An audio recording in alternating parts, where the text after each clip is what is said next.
Class 12th matrix exercise 3.3 में इससे पहले हम 8 तक के क्वेश्चन को पढ़ चुके थे। आज हम क्वेश्चन 9 से स्टार्ट कर रहे हैं। देखिए इसमें दिया गया है a का वैल्यू दिया गया है और 1/2 a प्लस a डैश का मान पूछा जा रहा है और 1/2 a माइनस a डैश का मान पूछा जा रहा है। तो सबसे पहले हम क्या करें, हमारे पास a की वैल्यू है और यहाँ a प्लस a डैश पूछा जा रहा है, तो हमें a डैश निकालने की भी जरूरत होगी।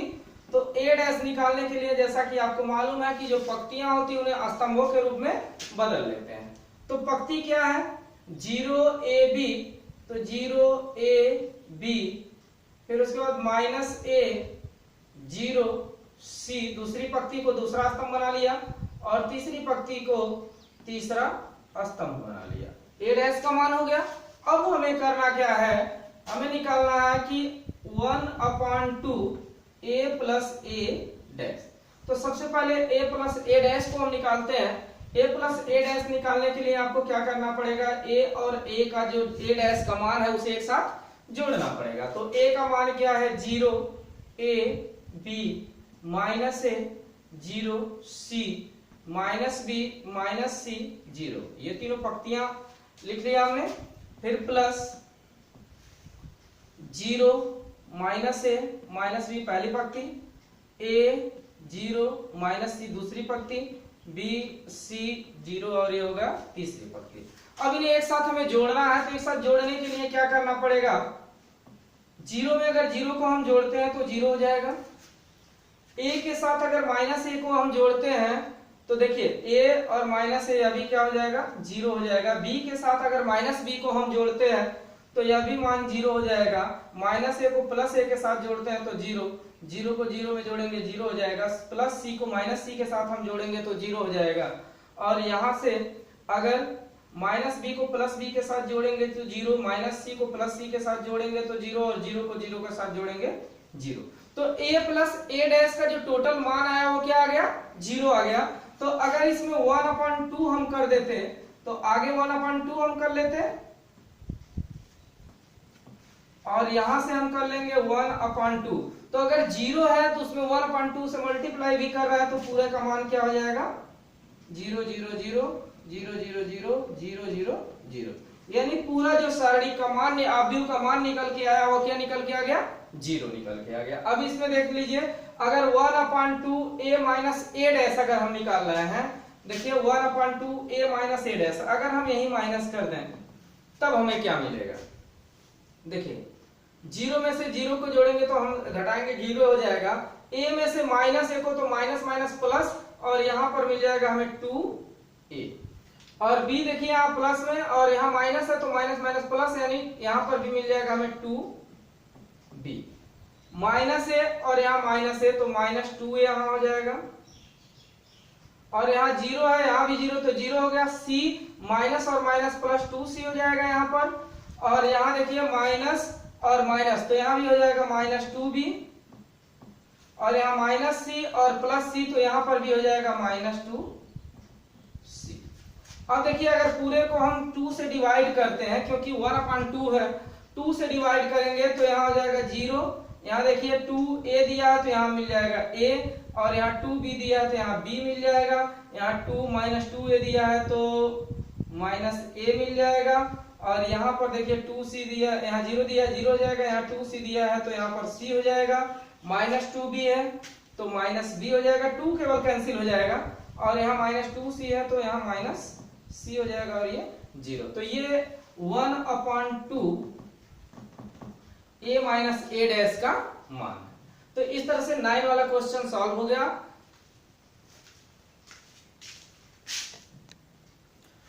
अब क्वेश्चन नंबर 10 को देखते हैं। लिखा है निम्नलिखित आव्यूहों को एक सममित आव्यूह तथा एक विषम सममित आव्यूह के योगफल के रूप में व्यक्त करिए, यानी सममित और विषम सममित आव्यूह के योगफल के रूप में व्यक्त करना है। तो सबसे पहला व्यक्त करने के लिए देखिए पहले इसको a का वैल्यू दिया गया तो a डैश आप निकाल लीजिए, यानी जो पंक्ति दी गई है उसको स्तंभ में कन्वर्ट कर लीजिए, दूसरी पंक्ति को दूसरा स्तंभ। a और a डैश का मान हमारे पास हो गया। अब उसके बाद हम करेंगे क्या, हम लिखेंगे a आव्यूह को सममित तथा विषम सममित आव्यूहों को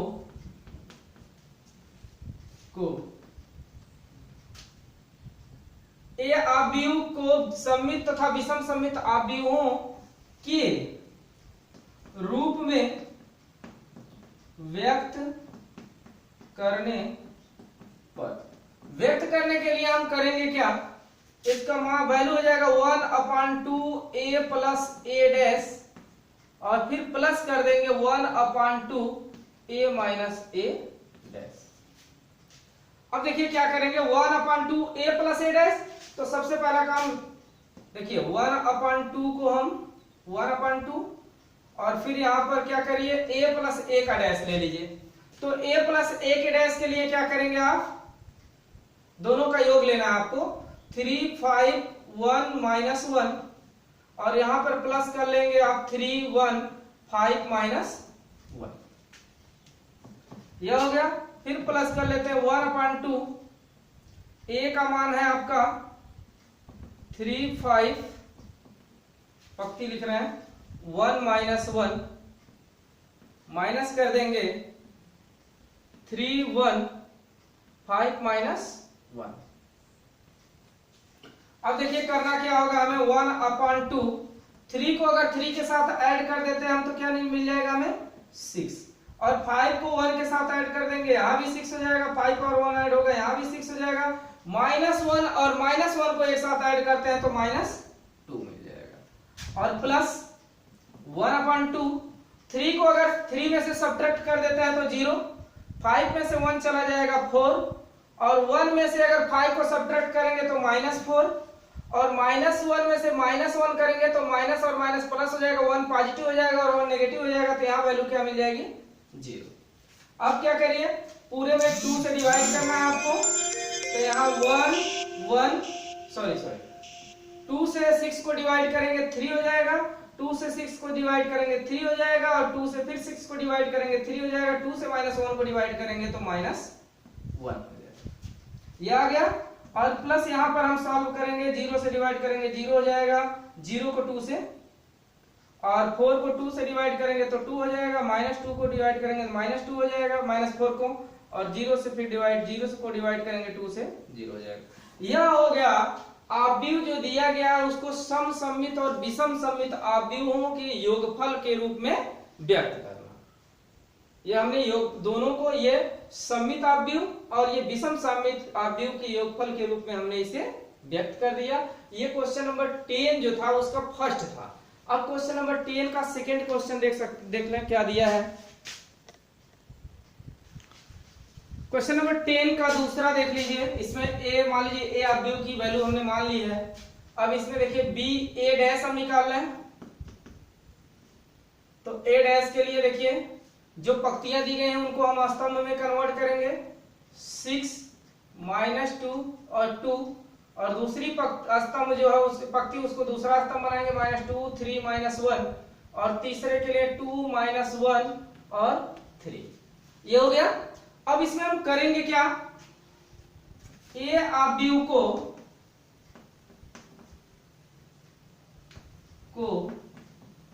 समसम्मित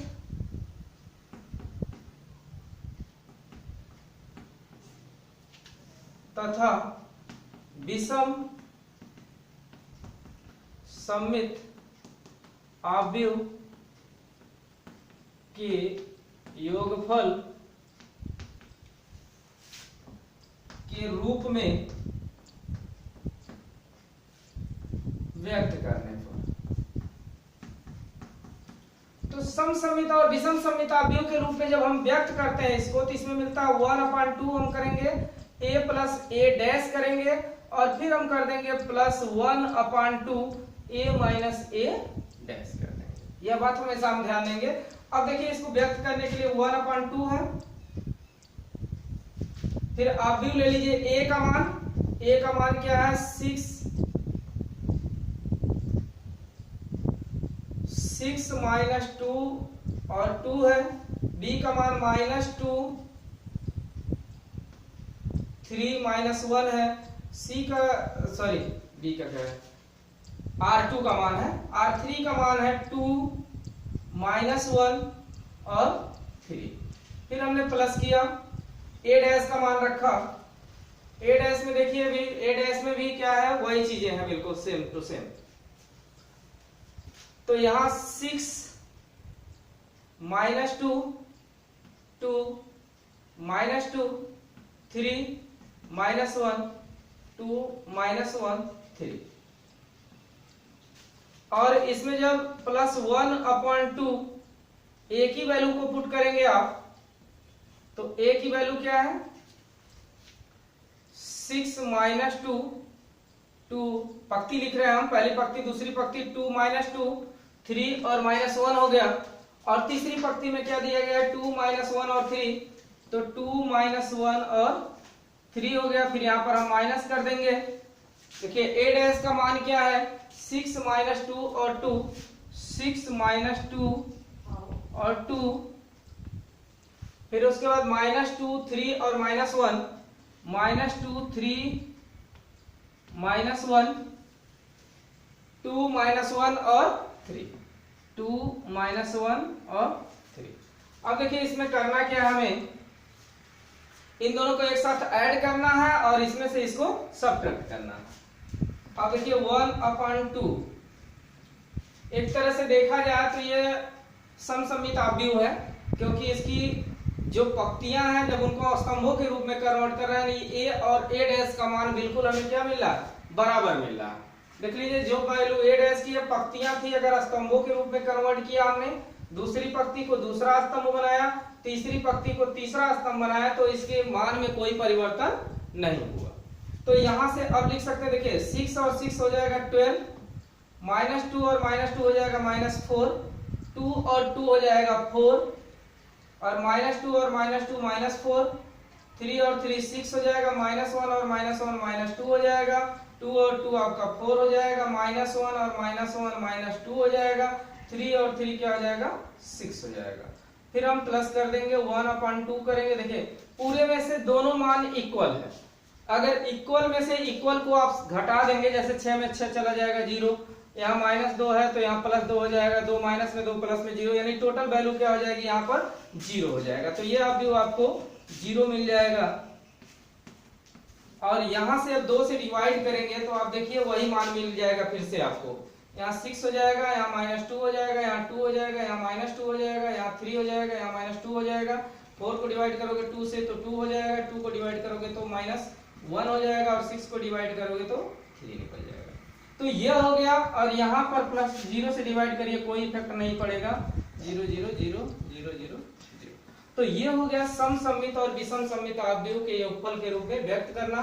10वें में 2 क्वेश्चन और दिया गया, 3rd और 4th।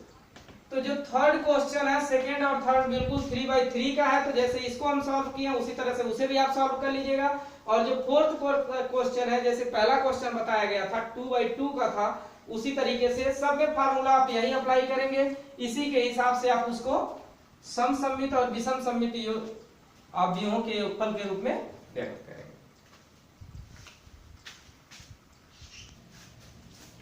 क्वेश्चन नंबर 11 देख लीजिए, इसमें आपको ये ऑब्जेक्टिव क्वेश्चन है, केवल आपको टिक करना है। देखिए यदि ए तथा बी समान कोटि के सममित आव्यूह हो, यानी दोनों सममित आव्यूह हो, कोटि जिनकी समान हो, तो यहां देखिए सममित आव्यूह यानी तो इसमें ए बी माइनस बी ए, अगर इसका मान निकाला जाए तो विषम सममित आव्यूह प्राप्त होंगे, सममित आव्यूह होगा, शून्य आव्यूह होगा, तत्समक आव्यूह होगा। तो एक चीज जान लीजिए, आपको ए बी माइनस बी ए निकालना है, और इसमें कह रहा है कि ए और बी समान कोटि के सममित हैं। तो ए और बी अगर सममित होंगे तो जितना ए आव्यूह का मान होगा उतना ए आव्यूह बी का मान होगा। तो जब इनका ए डॉट बी निकालेंगे या बी डॉट ए निकालेंगे तो दोनों का मान एक समान आएगा। तो एक समान वैल्यू में से एक समान वैल्यू घटा देंगे तो जो मैट्रिक्स प्राप्त होगा, आव्यूह आपको प्राप्त होगा, वह क्या कौन सा प्राप्त होगा, शून्य आव्यूह प्राप्त होगा। तो 11 का सी वाला जो ऑप्शन होगा उसको आप टिक कर लीजिएगा। अब क्वेश्चन नंबर 12 देख लीजिए। क्वेश्चन नंबर 12 में ए की वैल्यू दी गई है cos alpha minus sine alpha cos alpha. तो आपको प्रूव करना है a plus a dash equal I. तो अल्फा का मान, अल्फा का मान चाहिए आपको, प्रूफ नहीं करना है। a plus a dash equal I लेकर के चलना है और अल्फा का मान यहां से निकालना है। तो देखिए सबसे पहले a की वैल्यू है लेकिन a डैश की वैल्यू नहीं है, तो a डैश हम निकालेंगे। a डैश निकालने के लिए आपको पता है जो पंक्ति है उसको हम किस में बदलेंगे, स्तंभ में। तो यहां से cos alpha minus sine alpha, और जो दूसरी पंक्ति है sine alpha into cos alpha, उसका दूसरा स्तंभ बना दीजिए। अब देखिए यहां पे हम करना है a plus a dash equal I के बराबर होना चाहिए। तो a का मान हम क्या निकाले हैं, कॉस अल्फा ऑलरेडी गिवन है, माइनस साइन अल्फा और यहां से कॉस अल्फा, और उसके बाद a डैश की वैल्यू जो a से प्राप्त हुई है आपको, उसमें दिया गया है cos alpha sine alpha minus sine alpha into cos alpha. अब देखिए इक्वल आई, आप जानते हैं जितने कोटि का ये होता है उतने कोटि का ये आई लिख दीजिए। 2 गुणे 2 का है, 2 गुणे 2 का, इसको भी लिख लीजिए।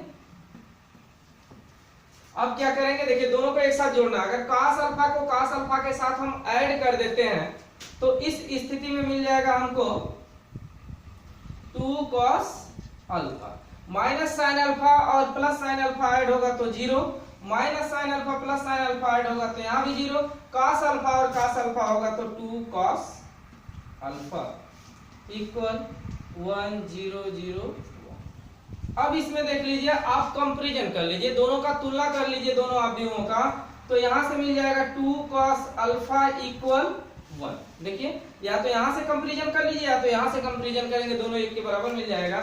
और यहां से cos अल्फा इक्वल हो जाएगा 1/2।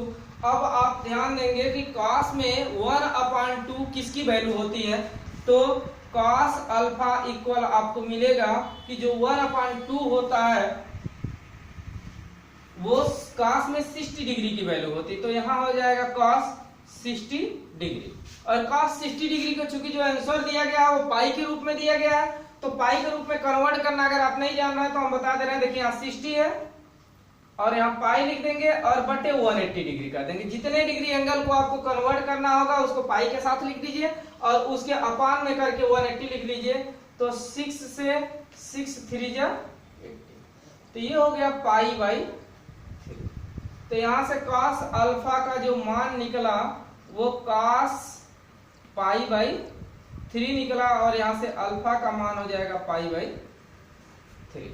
तो ये pi by 3 option number B है, तो इसे बी वाले ऑप्शन में जो दिया गया है वैल्यू उसे आप क्या कर लीजिएगा, टिक कर लीजिएगा। एक्सरसाइज 3.3 हमारा फिनिश हुआ। अब एक्सरसाइज हम 3.4 को पढ़ेंगे, काफी इंपॉर्टेंट आपका अगला चैप्टर होने वाला है, तो इसलिए पहले इसको आप अच्छे तरीके से चैप्टर को आप पढ़ लीजिएगा। अगर कहीं भी कोई प्रॉब्लम हो रही हो आपको या कोई मिस्टेक हो तो आप कमेंट करके हमें बता देंगे कौन सी आपकी प्रॉब्लम है, किस वजह से आपको समझ में नहीं आ रहा है, तो फिर से हम आपके लिए वीडियो अपलोड कर देंगे जिस हिसाब से आपको समझ में आ जाए।